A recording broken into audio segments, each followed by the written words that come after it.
حضرت سعدی شیرازی رحمۃ اللہ علیہ فرمایا کرتے تھے کہ لکڑی کو گھن کھاتا ہے، بڑے لوگوں کو چاپلوسی کھا جاتی ہے، خوشامد کھا جاتی ہے۔ چاپلوسی کرنا، جھوٹی تعریفیں کرنا، یہ روحانی مسائل میں سے ایک بڑا مسئلہ ہے۔ اللہ تبارک و تعالی نے قرآن مجید میں منافقین کی ایک بات کا ذکر فرمایا۔ وَإِذَا قِيلَ لَهُمْ لَا تُفْسِدُوا فِي الْأَرْضِ، جب ان سے کہا جائے نا کہ زمین میں فساد نہ پھیلاؤ، قَالُوا إِنَّمَا نَحْنُ مُصْلِحُونَ، کہتے ہیں ہم تو سنوارنے والے ہیں، ہم تو صلح جو لوگ ہیں۔ حضرت صدر الافاضل رحمۃ اللہ تعالی علیہ ارشاد فرماتے ہیں کہ کفار سے میل جول رکھنا، ان کی خاطر دین میں مداحنت کرنا، اہل باطل کی چاپلوسی کرنا، ان کی خوشی کے لیے صلح کل بن جانا، اظہار حق سے بچنا، یہی تو منافقین کا طریقہ ہے کہ مسلمانوں کے پاس آتے تھے تو ان کی خوشامد کرتے تھے، ادھر جاتے تھے تو ان کی خوشامد کرتے تھے، جب کہا جاتا تھا فساد نہ کرو تو کہتے ہم تو صلح کرنے والے ہیں، گویا دونوں گھروں کو راضی رکھنے والے ہیں۔ چاپلوسی کرنا، خوشامد کرنا اور ناجائز کرنا۔ اگر آپ کسی شخص کو اچھا جانتے ہیں تو اس کے لیے خیر کے جملے کہیں، لیکن اس کی پشت کے پیچھے بھی تو کہے جا سکتے ہیں۔ ہمارے زمانے کے اندر منہ پر تعریفوں کے لمبے پل ہیں، لمبی باتیں ہیں، لمبی تعریفیں ہیں، لیکن پشت کے پیچھے اللہ اکبر، یہ وہی لوگ ہیں جو سامنے بڑی تعریفیں کر رہے تھے، لیکن جب وہ شخص چلا گیا تو پھر ان کا ذوق ہی بدل گیا۔ تو یہ ایک بڑا عجیب مسئلہ ہے۔ یہ کون لوگ کرتے ہیں یہ کام؟ زیادہ تر یہ وہ لوگ کام کرتے ہیں جن کی طبیعت آرام پسند ہوتی ہے، خود محنت نہیں کرنا چاہتے، کسی کی چاپلوسی کر کے، کسی کی خوشامد کر کے اپنے معاملات زندگی چلانا چاہتے ہیں، خود مشقت کا رستہ اختیار نہیں کرتے۔ کچھ لوگ ایسے ہوتے ہیں جنہیں منصب چاہیے ہوتا ہے تو وہ کسی صاحب منصب کی اتنی رج کے تعریف کرتے ہیں، اتنا اس کے پیچھے چلتے ہیں، اتنا آگے لے جاتے ہیں، اس کی کسی غلطی کو غلطی ماننے کو تیار نہیں ہوتے۔ صرف اتنی بات ہوتی ہے کہ اس صاحب منصب کے ساتھ ملوں گا تو کوئی چھوٹا موٹا عہدہ مجھے بھی مل جائے گا۔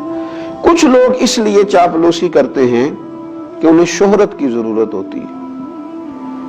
انہیں چاہیے ہوتا ہے کہ میرا بھی نام ہو جائے، کسی بڑی جماعت کے نمائندے بن گئے، کسی بڑے آدمی کے نمائندے بن گئے تو اس کی جائز ناجائز ترجمانی کر کے وہ کیا کرتے ہیں، وہ اپنے لیے شہرت کا سامان اکٹھا کرتے ہیں۔ یہ لوگ ایسے ہوتے ہیں کہ جن کی پھر کوئی اپنی زندگی نہیں رہتی، کوئی اپنی شخصیت نہیں رہتی، کوئی ان کا اپنا وقار نہیں رہتا۔ ہاں، اگر تم نے تعریف کرنی ہے، اگر تم نے کوئی بات کرنی ہے تو رب رسول کی کرو،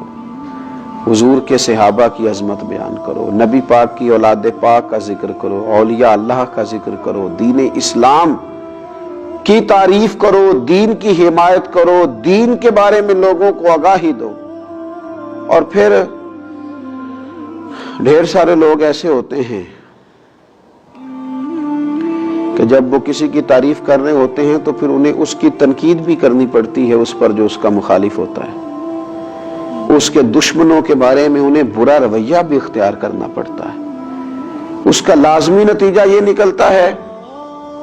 کہ پھر یہ عداوتیں پھیلاتے ہیں، نفرتیں پیدا کرتے ہیں، بہت سارا نقصان ان کی وجہ سے ہوتا ہے۔ بغض، کینہ، عداوت، ان چیزوں کو فروغ دینے میں یہ چاپلوس لوگ بڑا کردار ادا کرتے ہیں۔ تو اپنی زندگی میں بندہ وقار والا بنے۔ ہاں، کوئی شخص اگر صاحب کمال ہے، اس کی تعریف کی جائے، اس کے لیے خیر کا جملہ کہا جائے، لیکن اتنا جس حد تک کہ وہ ہے۔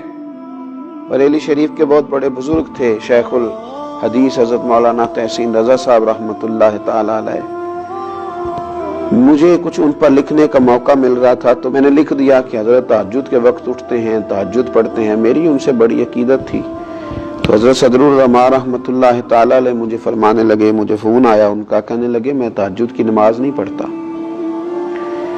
میں رات کو دیر تک مجھے مطالعہ کرنا پڑتا ہے، صبح چونکہ مجھے اسباق پڑھانے ہوتے ہیں تو میں رات ہی کو کچھ نوافل ادا کر کے لیٹتا ہوں۔ الحمدللہ سالوں بیت گئے ہیں، فجر کی نماز تو کیا جماعت بھی میری کبھی قضا نہیں ہوئی، جماعت سے فجر پڑھتا ہوں، لیکن تہجد میں پابندی سے نہیں پڑھ پاتا، میں اٹھتا ہوں۔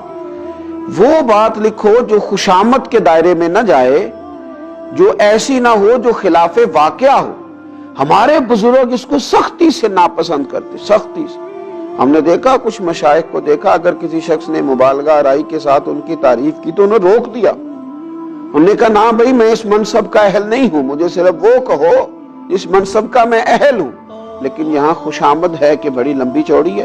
اللہ کے پیارے رسول صلی اللہ تعالی علیہ وآلہ وسلم نے ارشاد فرمایا، جس نے کسی غنی کی مالدار کے لیے، حضور فرمانے لگے جس نے کسی مالدار کے لیے عاجزی اختیار کی اور اپنے آپ کو اس کی تعظیم اور مال و دولت کے لالچ کے لیے بچھا دیا، صرف مال کی وجہ سے، دولت کی وجہ سے اپنے آپ کو اس کے سامنے بچھا دیا، تو حضور فرماتے ہیں ایسے شخص کی 2/3 غیرت اور دین کا آدھا حصہ جاتا رہا۔ 2/3 غیرت چلی گئی، آدھا دین چلا گیا، کیونکہ اس نے مالدار کے سامنے خوشامد کر دی، اس نے جناب اس کے سامنے اپنے آپ کو جھکا دیا۔ ہاں ایک جگہ خوشامد کرنے کی اجازت دی میرے نبی پاک صلی اللہ تعالی، حضور نے اجازت دی۔ اللہ کے محبوب علیہ السلام فرمانے لگے، یہ بھی امام بہقی نے اس کو لکھا ہے، حضور علیہ السلام نے فرمایا خوشامد کرنا مومن کے اخلاق میں سے نہیں ہے، مگر علم حاصل کرنے کے لیے خوشامد کر سکتا ہے، اپنے اساتذہ کے لیے، اپنے مشائخ کے لیے ان کی محبت میں کچھ ایسے کلمات کہہ سکتا ہے جس سے ان کا دل اس کی طرف مائل ہو اور اپنے سینے کے علوم سے اسے آگاہ کر دیں۔ یہاں وہ ایسے الفاظ اختیار کر سکتا ہے، ورنہ اسے خوشامد کی۔ ہمارے تو گھروں میں اس آدمی کی حکومت ہوتی ہے جو خوشامدی ہوتا ہے، ہمارے تو علاقوں میں اس شخص کی حکومت ہوتی ہے جو خوشامدی ہوتا ہے، تنظیموں میں، جماعتوں میں، اداروں میں، خانقاہوں میں خوشامدیوں کے غلبے ہوتے ہیں۔ یاد رکھنا خوشامدی پیچھے رہ جاتے ہیں اور کام کرنے والے آگے نکلتے ہیں۔ کام کو ہی دوام ہے، کام ہی ہمیشہ باقی رہتا ہے، خوشامد نہ کریں، کام کریں، ڈیوٹی کریں۔ یہ خوشامد تو ایک روحانی مرض ہے، اللہ تعالی ہمیں اس مرض سے نجات عطا کرے۔ اے سبد گنبز والے منظور دعا کرنا، جب وقت ندا آئے دیدار عطا کرنا، اے نور خدا آ کر آنکھوں میں سما جانا، یا در پہ بلا لینا یا خواب میں آ جانا، اے پردہ نسی دل کے پردوں میں رہا کرنا، جب وقت ندا آئے دیدار عطا کرنا، میں قبر اندھیری میں گھبراؤں گا جب تنہا، امداد کو میری تم آ جانا رسول اللہ، روشن میری تربت کو اے نور خدا کرنا، جب وقت ندا آئے دیدار عطا کرنا، مجرم ہوں جہاں بھر کا محشر میں بھرم رکھنا،